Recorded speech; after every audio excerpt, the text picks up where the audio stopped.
Hello and welcome to this week's edition of the Deep Dive Perspective. I've got Sharmine Narwani from the Cradle, one of those few platforms which I've admired for a very long time, simply because they actually get to the root of issues and they try to find solutions and they tell the truth. That's a huge breath of fresh air. So do follow the Cradle if you get a chance. But also make sure you hit the like, share and subscribe button for Deep Dive Perspective, because our kind of media relies on you. It relies on your support. The legacy media, with its lies, with its fakery, will take you down rabbit holes you will never come out of. But that's what we're here to do, to rescue you. And Sharmine, thank you so much for joining me on the show today. It's my pleasure. We've tried setting this up for a while, and finally it's here. Well, thank you. And today I want to focus on an area that I think you've done a little bit of homework on, and it's really one of those issues which goes unchecked and unanalyzed. It's the notion of trade routes, and those trade routes across the world being the cause of a lot of these conflicts, and the reason why the Anglo-Zionist empire especially wants to stamp its boot all over the regions to really rape the resources. But we say it all the time, yet nobody really analyzes it. Give me an overview, first of all, of the kind of analysis you have around the trade routes and their impact on geopolitics today. Well, when I started the Cradle back in 2021, and this is a project we'd been thinking about for some time, because I think people in this region in West Asia get caught up in the weeds of the conflict. Why is this happening to us? And we've posited from the beginning that the reason there's so much conflict erupting, not just in our region now, but all over the world, is because as the West declines in its ability to project power through economy and ownership of all the networks and systems around the world, the fight will be on for roots and resources. It's that simple, roots and resources. At that time, we weren't seeing the resource grab that we're seeing with Trump's presidency, meaning Greenland, Venezuela, Iran. These are all fundamentally resource grabs. But the Panama Canal, for instance, is a route, right? It's a strategic port.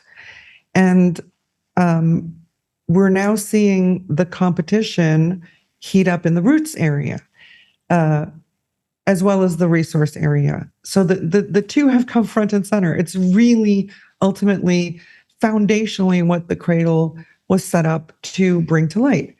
And part of our reasoning was also, there's so much despair in West Asia.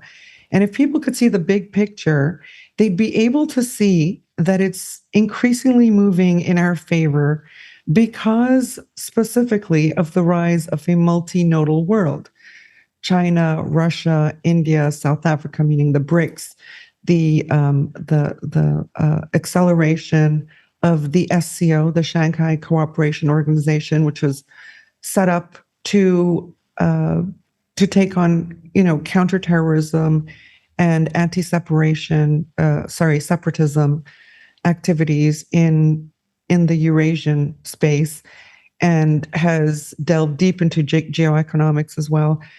So these two organizations underpinned this new multinodal order that we've seen. And now they're doing, more and more things. They're doing joint military exercises. They're planning to roll out a payment system that can be used across the BRICS ecosystem called BRICS Pay. All these things are happening, but I would say the roots fight was precipitated by China's very ambitious multi-trillion-dollar project, which is the BRI, the Belt and Road Initiative. And at first it was just something they heard from the Far East. And then it started to, I think, manifest physically, tangibly. And China started signing up partnerships, BRI partnerships with many countries that the U.S. considered their domain. Sure. The Persian Gulf, for instance, and which is why the Americans they've reacted in such a, typically American way short-termism, leading with hard power and threats and sanctions and things like that. These punishing tools seem to be the only tools left in the U.S. kit box. You know, they don't understand and practice international relations anymore. They lead with the threats. And the Americans came back, I don't know if you remember, during Joe Biden's administration, Build Back Better. Yes. You know, yes. B3. And the idea was to create an American-led project that would rival the BRI, you know, dead before it even started. The other project through this region, through West Asia, that was heavily promoted is IMEC, the India Middle East corridor, which would take goods from Mumbai through the Indian Ocean to the Persian Gulf, up through, you know, to Israel, through Jordan, and then to Haifa port, and then on to Europe, right? Yep. Yes. That is dead in the water because actually there's nobody's bankrolled it. That's simple. We did a deep dive, a feature, which you can check out on the cradle.co not so long ago, that showed that there's actually no money. Nobody has contributed funds to this project yet. You know, that's interesting. No Gulf, you know, rulers, not India. And part of the reason is, I mean, there's so many competing routes. They have to look at their own national interests. And of course, at that point, Saudi Arabia, although under a great deal of pressure from the Americans, I mean, from Trump's first administration, when he launched the Abraham Accords, through Joe Biden's administration and back into Trump too, Saudi Arabia had resisted pressure to normalize with Israel. And so when people say the Saudis absolutely do everything the Americans order them to do, it's not true. We're seeing a divergence in that kind of behavior from the U.S.'s traditional allies in this region, because they have, you know, the multipolar world has also allowed global South countries to have a choice, right? And some of them get punished for it. Like when Turkey bought Russian air defenses, it was punished heavily, you know. But when the Saudis and others in the Persian Gulf decided to stand with Russia in OPEC Plus meetings and not raise production, they were not punished, you know. So at any rate, the roots thing isn't working out. The resource grab is there. You now have regional players actually working on their own routes. So like the Iraqis have a number of transportation corridor projects underway, like the Grand Fao project. Turkey's piling in to participate in these projects and even bankroll them because they directly benefit Turkey as opposed to larger powers. And then, of course, Iran is a principal of the INSTIC, which is the International North-South Transportation Corridor. Yes. Alongside India and Russia. And those three, you know, that's chugging along.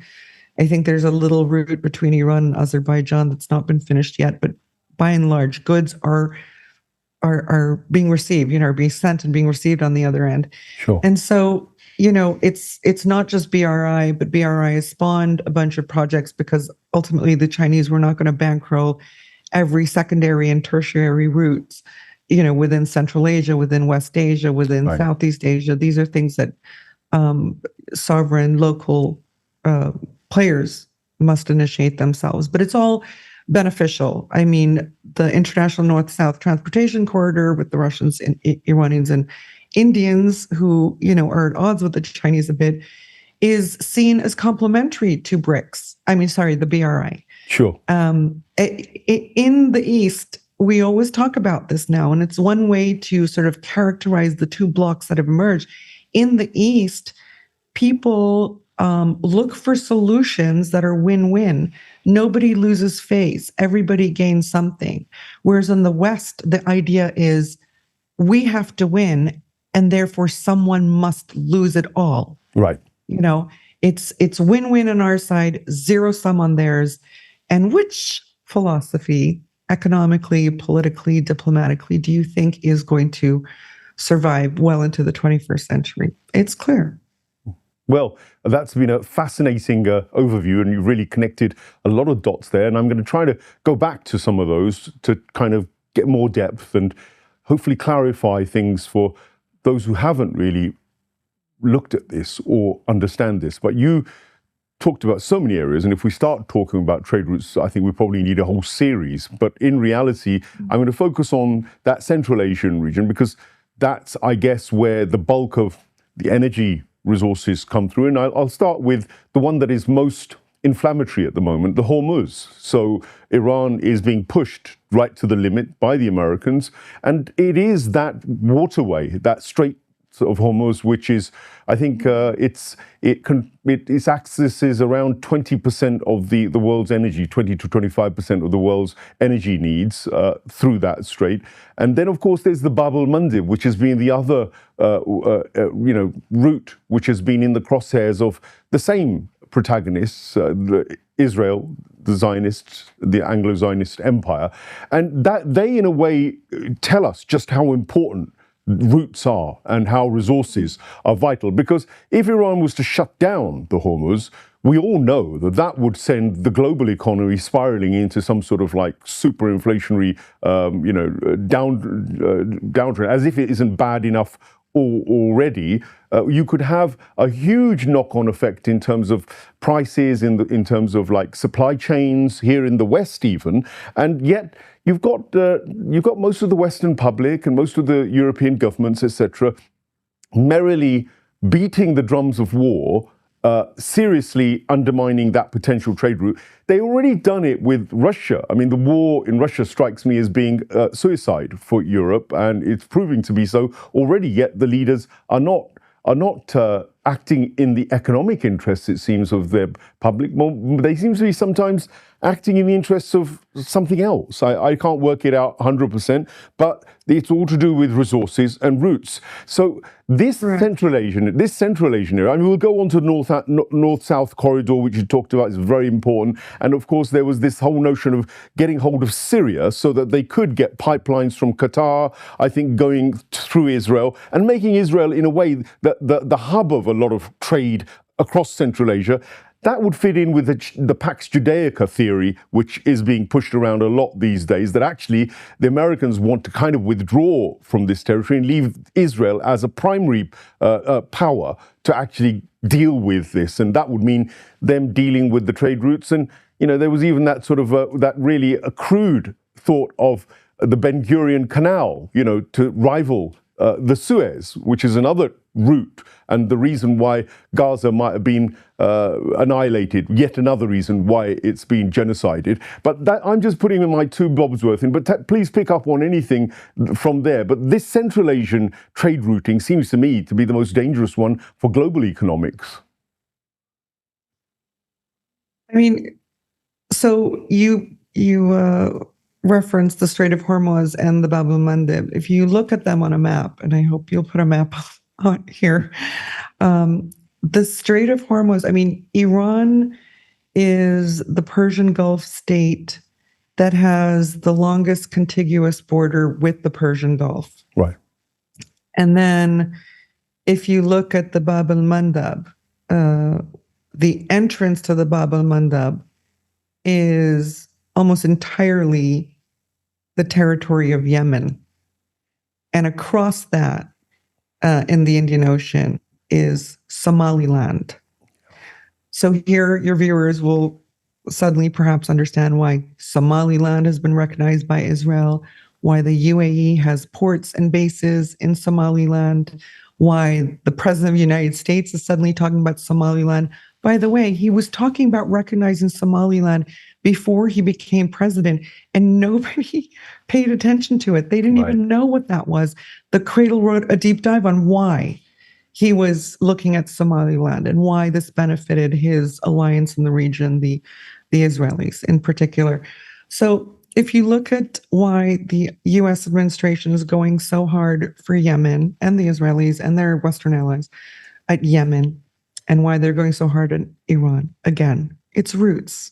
All right. There are resources there too, but it is the roots. Iran has threatened a number of times to block off the Strait of Hormuz if it is attacked.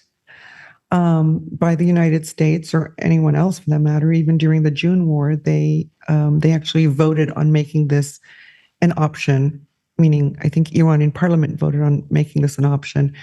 And if, for instance, a war an aggression was launched against Iran from foreign bases in Arab Persian Gulf countries, Iran would also close the Strait of Hormuz. So this is, a threat that nobody likes to hear, but it's a legitimate threat. I mean, it's based on protection, on defense of a country that is being violated against international law. Yemen's the same.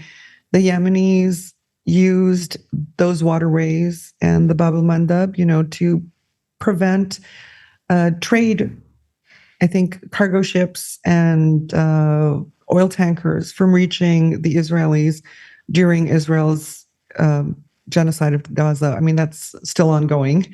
The ceasefire, despite the ceasefire.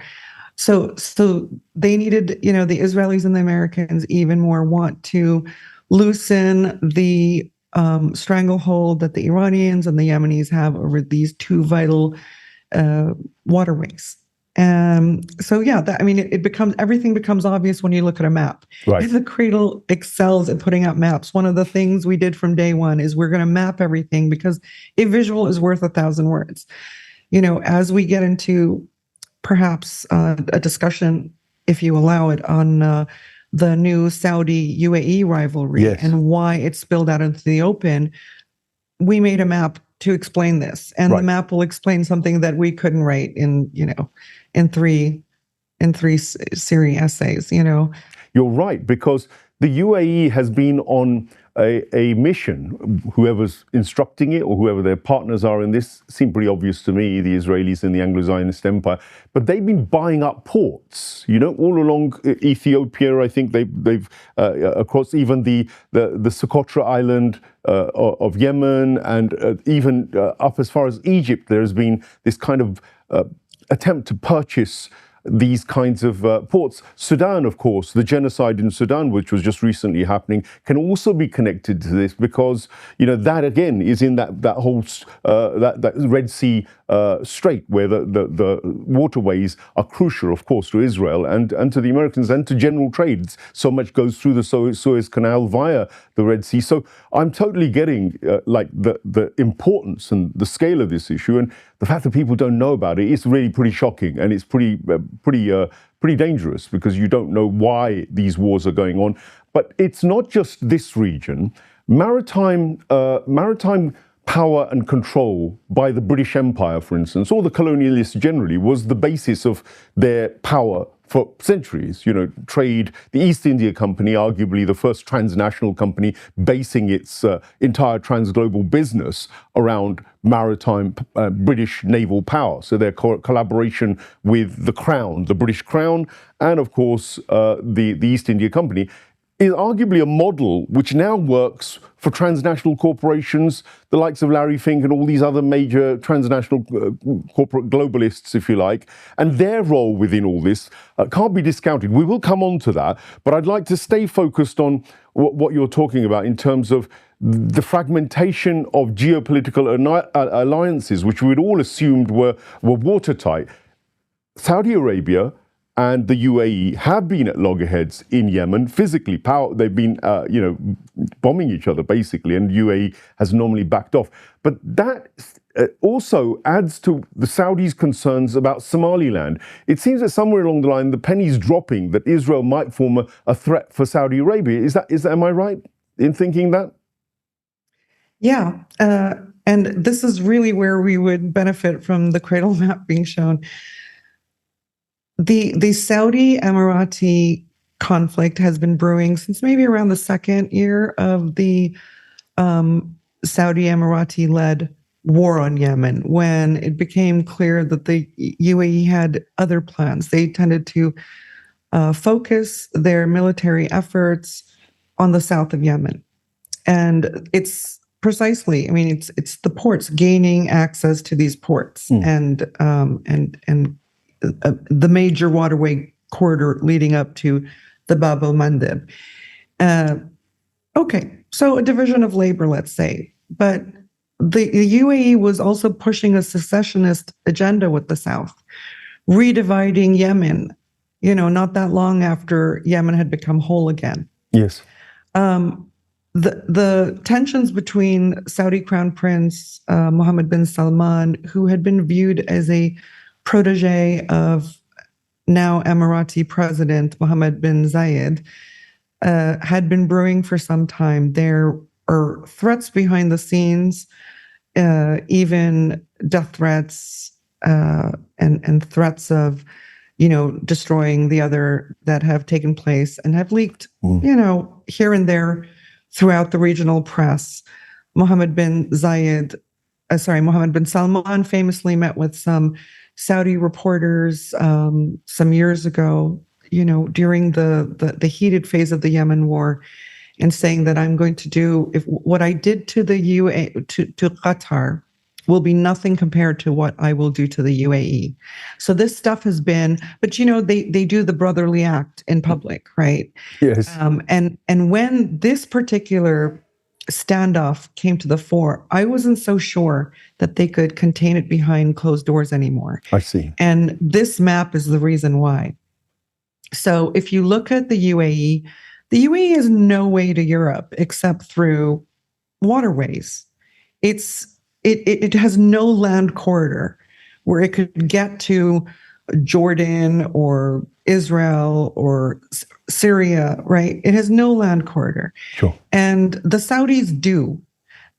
Saudi Arabia is so vast that on its eastern side, it is on the Persian Gulf, and on the western side, the Red Sea, and then Jordan, etc. Right, the Levant. It reaches from the Persian Gulf all the way to the Levant, Saudi Arabia. Yes. The UAE has no such luck, being sort of at the rump, right, of the Saudi state, and so it needs the waterways going through Yemen up to the Bab el-Mandeb to Israel. Okay, not the Suez Canal, not Egypt, but through Israel, the Port of Eilat, okay, which has been shuttered basically by the war, the attacks of the Yemenis during the Gaza genocide, to Israel and then on to Europe. And when Israel recognized Somaliland, which is across the waterway from Yemen, the Saudis realized fully, like, this could not be ignored anymore, because what the UAE and Israel could do together is have a chokehold on the Strait of Hormuz if they work together and sort of remolded the region according to their vision. So choke off the Saudis at the Strait of Hormuz, choke them off at the Bab el-Mandeb as well, right? And prevent the Saudis from building a land route. Now, you're right about the British. The old colonial regimes set about creating waterway corridors for global trade. Yes. But guess what? Going by land is cheaper and faster. And so when the Chinese launched their BRI project, the West got afraid. Now their waterway projects, would be more expensive, more timely. And, with all these conflicts going on, insurance premiums have risen on the shipping of goods, as we saw during the Israeli war in Gaza, and threatening the free flow of goods. So they're very worried about land projects. Now, Saudi Arabia would have a land project all the way from the Persian Gulf, and it would also bypass their concern that the Iranians could choke off the Strait of Hormuz, right? Sure. The Saudis in particular wouldn't have to worry about that because they could have a land corridor that would take care of their needs. And that land corridor specifically would go through Jordan, through either Syria or Lebanon to the Mediterranean Sea. Mm-hmm. Now, ask yourself why countries like Israel and the United States are not allowing Syria and Lebanon to stabilize. Ask yourselves why they promote sectarianism. Yes. And ethnocentric thinking. The Israelis very clearly want Syria to remain divided. The Turks, the Saudis, the Jordanians, the Syrians, the Iraqis, the Lebanese do not want that, right? Because it's those divisions that will keep these countries not just politically unstable, but economically lacking a future, right? So the Saudi project of building land corridors and thereby enriching, it could be roads, it could be railways, right? Enriching countries, pipelines. Because there's also transit fees for countries too, right? They participate in the trade and local economies boom. That's what the old Silk Road did. It made every hub on the Silk Road boom. So you see through this map what the fight is about, really. Well, it's two entirely different projects of remolding West Asian roots and West Asian resources according to the UAE Israeli plan, or now the Saudi plan. Like, by the way, what's super interesting about this is, during the Arab Spring, you had three blocks in this region. You had the resistance axis, you had the so-called moderate Arabs, yes. the monarchies plus Egypt, and then you had this new configuration, which was Qatar and Turkey, that emerged, right? Yes. But in this Saudi-UAE fight, all those blocks naturally fall on the Saudi side. And what the UAE is left with is, because the Saudis have gone fiercely, very fiercely, in a way we haven't seen them. They're usually slow and plodding. Yes. Right? They've gone very fiercely, cutting, insisting that countries cut off diplomatic ties with the Emiratis, demanding that countries eject the UAE from ports and bases and access. So the UAE has been running, gold laundering and arms laundering routes and platforms for a great number of years through a lot of the Horn of Africa, where it set up bases and businesses. And of course, the UAE is known through its backing of the RAF, RSF, Rapid Support Forces, the opposition militias, very vicious ones, by the way. In Sudan, yes. In Sudan, they're known to use the RSF to siphon off Sudanese gold to the UAE, which is a big laundering site for just about, everybody, but certainly the Israelis, certainly Western countries. And even implicated in the drug trade from Afghanistan, right? The poppy fields that flourished under American occupation that had been shut down the moment the Taliban came in. So, the UAE has been a very malign actor on the stage, but has had the cover of its big towers in Dubai and its luxury resorts, and that anyone can come there and spend a lot of money, and the greatest malls in the region, that kind of thing. It's sort of, even the Yemen war, which the UAE wanted, they flew under cover of the Saudi leading this initiative. It was always blamed on the Saudis, but the Emiratis are the only ones who had an actual plan.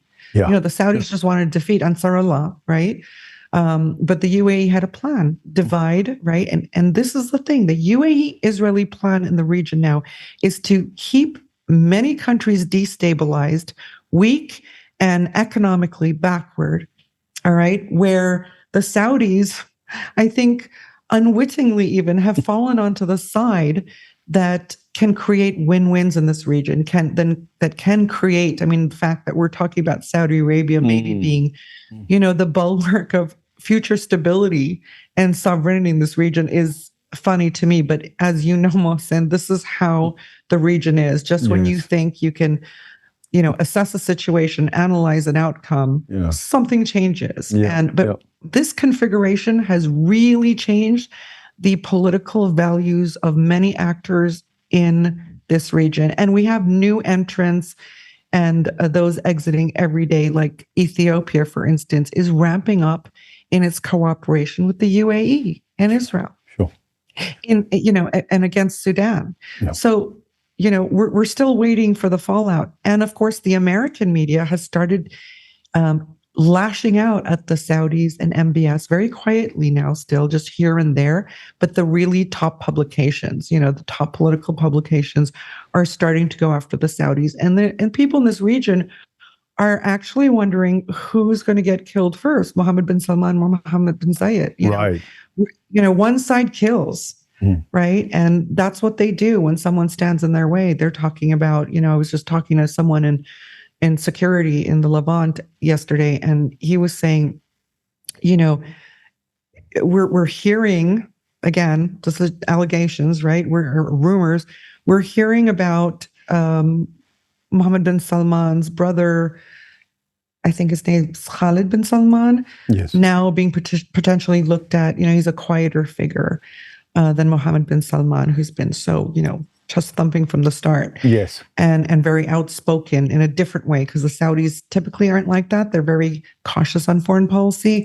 Yeah. So they're looking at grooming someone else to step in, but we'll see how this plays out, because there are a lot of people falling on the Saudi side now, and, incredibly the Iranians and incredibly the Turks as well. Well, we've seen that, of course, this Pakistan, Turkey, Saudi Arabia sort of military alliance seems to be mooted as well, which is an interesting development. We're seeing definitely that the Saudis seem to be straddling both the multinodal world that you're talking about, but still retaining, what Donald Trump famously described as the milking of the cow process. So, they're playing this kind of middle policy, but they seem to be increasingly, as you say, pushed towards making a decision as to whether they take one side or another if the UAE keeps on with Israel being belligerent with this Pax Judaica Greater Israel project, which seems to mean that they devour up most of these routes and take control of the resources.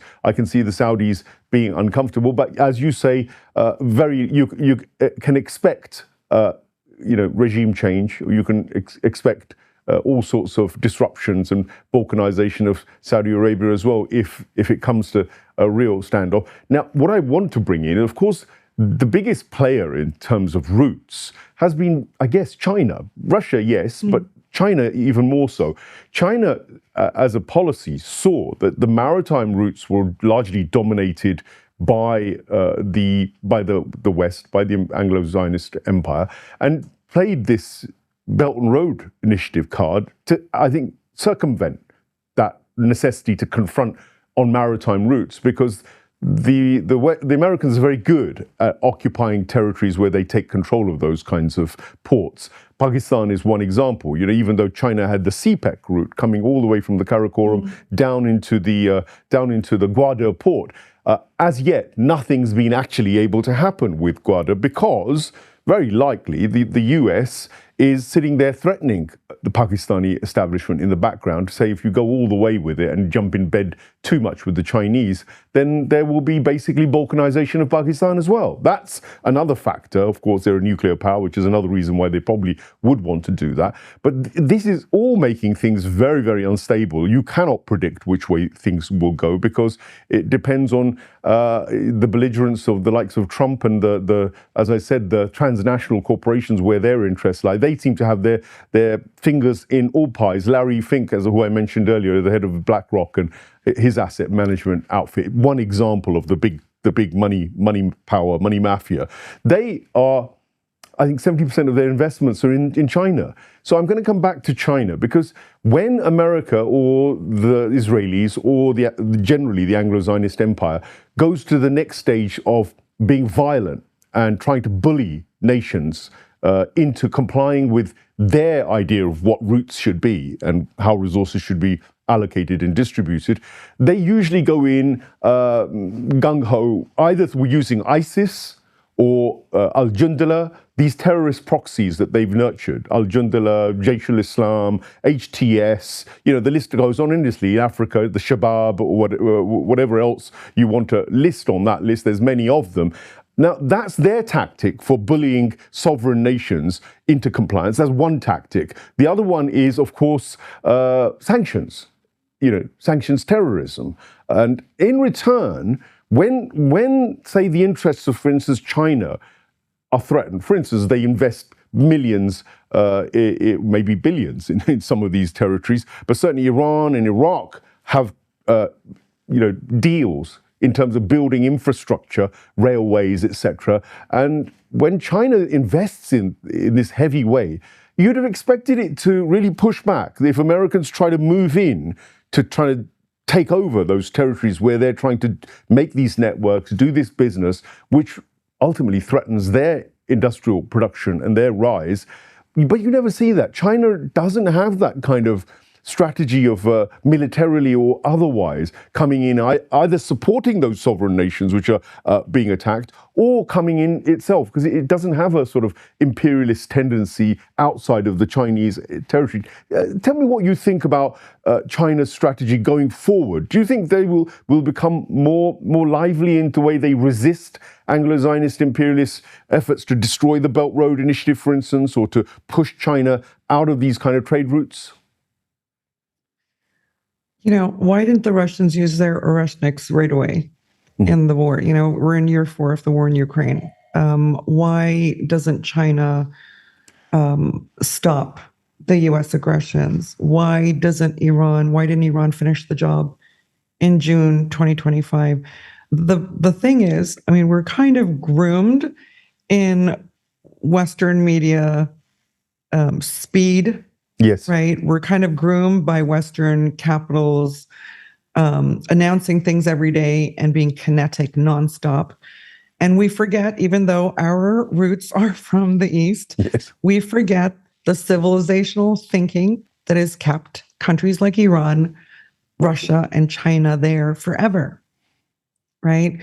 The Chinese, the Russians and Iranians, they just don't act until it becomes existential. They try to forge relations that are win-win. They expect these new partners of them to eventually see the light. Okay, they're not going to put troops and go into conflict over things like this. And they're like the old colonials, They come with soft power first. They lead with soft power. Right. The West leads with hard power. It's just a fundamental difference in political and cultural thinking, and it's not going to change. So now, for instance, the Chinese, the Chinese haven't just been focused. The BRA is not focused entirely on land routes. I should add, it also has within it this concept of string of pearls, which are ports along the way, right?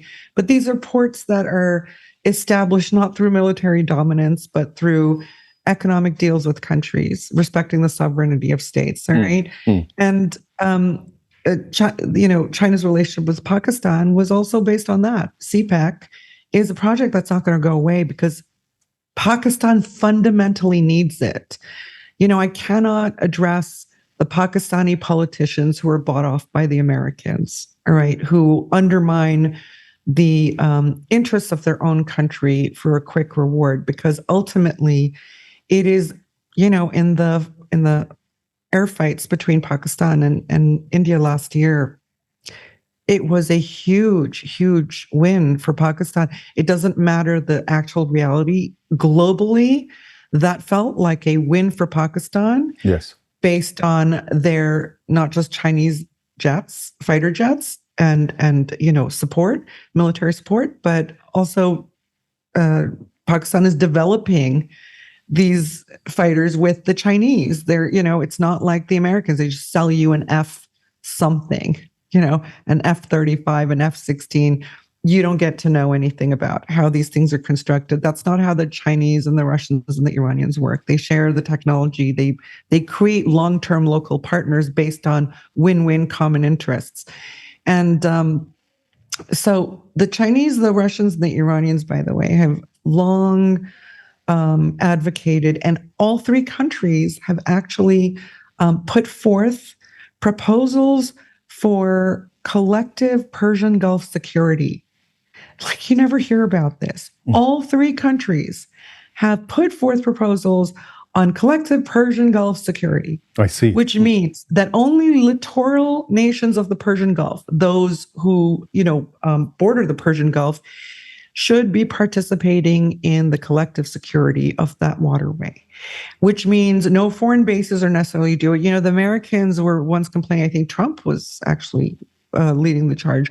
Why have we spent $11 trillion in this region, right? When the Chinese just sail in and out and get their energy, right? Yeah. Why haven't the Chinese contributed this? Well, you didn't need to contribute to it. These countries want to sell their gas and their oil. They want to sell it. Why do you need to be there, right? Collectively, they can secure that, right? But the Americans have always sought to create divisions along every single border and to fan them when the need arises, right? As opposed to allow, I mean, remember how Washington was just agape, shocked to its core when suddenly we learned that Beijing had brokered a rapprochement deal between the Saudis and the Iranians, which, by the way, has flourished. Yes. You know, a lot of people said this isn't going to work, divide and rule thinking coming in, but it's worked because the Chinese were there to broker it. And that new thinking has also, you know, impacted the Saudis.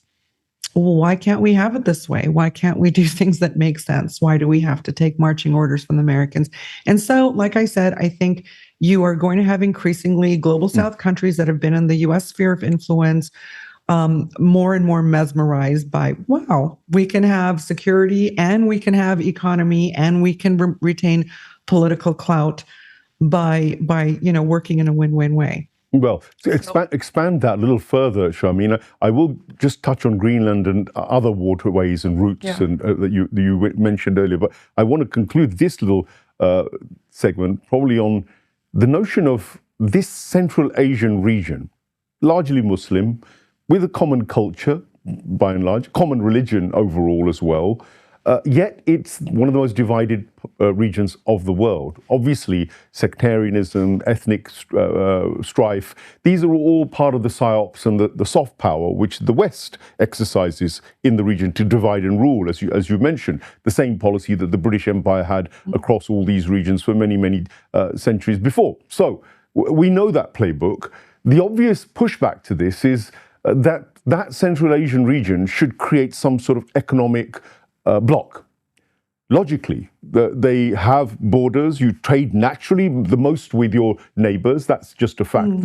Logically, you have a language, a culture, and a religion which is common. You'd have thought it would be a no-brainer that from the Levant through to Pakistan and up to the Central Asian republics and down to all the waterways across the Arabian Sea and the Indian Ocean and even into Africa, that bloc, if it were to make an economic unity or some sort of confederation or military pacts, etc., it would act as a deterrent for players, clearly the belligerent players like the Anglo-Zionist empire, and also put them in a much better place to do deals with the likes of the Chinese and the Russians as well. Yet we're no nearer necessarily of seeing that scale of getting together.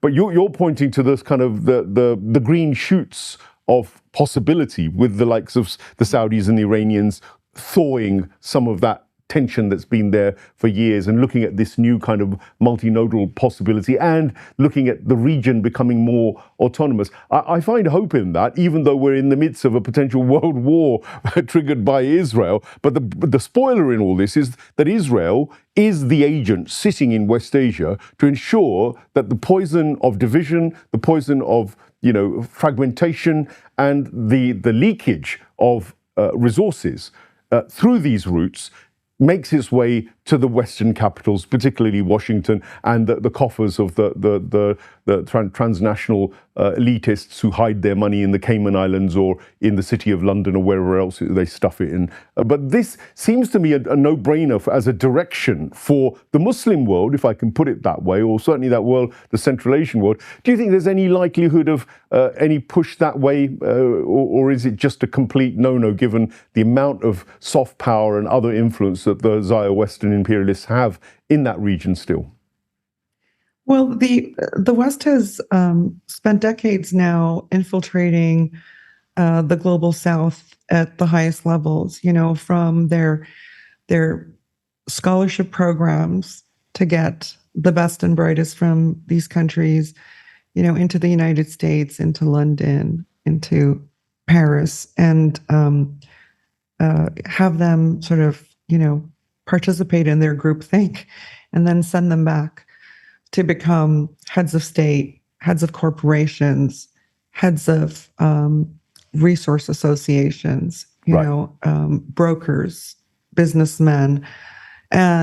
These people are scattered throughout our regions, and there's a lot of them. And they also dominate local media. Media has been something that the West has invested in. It's so much cheaper than colonialism, where you actually had to put troops on the ground and rule over a country, right? The whole way of imperialism is to infiltrate all the key nodes in all the key systems of all the key states. And so, you see the Chinese sort of washing out their system from time to time, getting rid of the neoliberal types. Yeah. You still have neoliberal types in Russia. You still have them in Iran, right? I would argue that the government of Pezeshkian is still fascinated by Western neoliberal. Very much so, yes. Yeah, and the head of the central bank, is it in Moscow, is also a known neoliberal, if I'm correct. And so, these countries take their time. They will wash these elements out of their systems as it becomes not just more obvious at the aggressions that these people bring into their own states, but also because I think it's become plain to everyone in the world, the West is broke. Neoliberal economic systems don't work. Yes. Because of sanctions, now everybody is looking for alternative ways to transact. Global South countries, all of them, are preparing, if not already, doing so, to transact outside the dollar. If Europe remains aggressive, we'll transact outside the euro as well. More and more central banks around the world are holding, gold, physical gold, and yuan in their mix of currencies, right? These things are changing, and they're changing slowly. Is there going to be a decisive, axing of the West? I don't know, because neither the Chinese or the Russians or the Iranians are fundamentally hostile to the West. They would just like to work with a West that understands its own limits and respects their sovereignty, right? There's no enmity, the way Iran has, for instance, for Israel. Yes. Right? Even Iran will accept an Israel if Palestinians freely accept Israel, even though it's constitutionally upsetting for the Iranians. They have said they would do that, right? But the Russians don't have an absolute enemy. The Chinese don't. India, no. China wants to repair its relations with India. Like I said, that part of the world is coming with win-win ideas. The West is no, to subvert popular will and national sovereignty, as we've seen in Pakistan. Many Pakistanis argue, well, Imran Khan wasn't all that. He really wasn't anti-West. It doesn't matter. It was an American-backed coup to unseat him, because he was an independent thinker, and he had just visited Moscow, and you can't do that, though the Saudis and the Emiratis and the Qataris have made plenty of visits to Moscow and Beijing. They don't get punished. They have too many resources, but Pakistan should be punished. Turkey should be punished. Let's collapse their lira. Let's cut them out of, co-development of the F-35 program. Lots of things. But anyways, the point is, the Chinese, the Russians, the East is going to, they have, by the way, through the Shanghai Cooperation Organization, through the Eurasia Economic Union, which Iran is now a member of, through BRICS. Yes. They already have the platforms which are developing the new mechanisms for settlement of trades, right? The new mechanisms for the transfer of currencies, the new mechanisms for shipping, the new mechanisms for telecommunications, for insurance. I talk to people in different regions of the world. I mean, the Latin Americans have their own systems for transacting within countries. in their own currencies, in Africa that exists, in Southeast Asia that exists, in East Asia that exists, and in almost all places. The Russians have their own system of payment now, right? That they're trying to integrate with different countries, like countries of the EAEU, the Eurasia Economic Union. Yes. And with SCO countries, the Iranians have their entirely own payment system, their own credit cards. By the way, with their ATM cards, you can perform so many things that you cannot at a US ATM. You can just send money right away to somebody you owe. Like in a quick pay. The Koreans do it that way. The Chinese have one app that you can pay for everything from your taxes to your groceries. Right.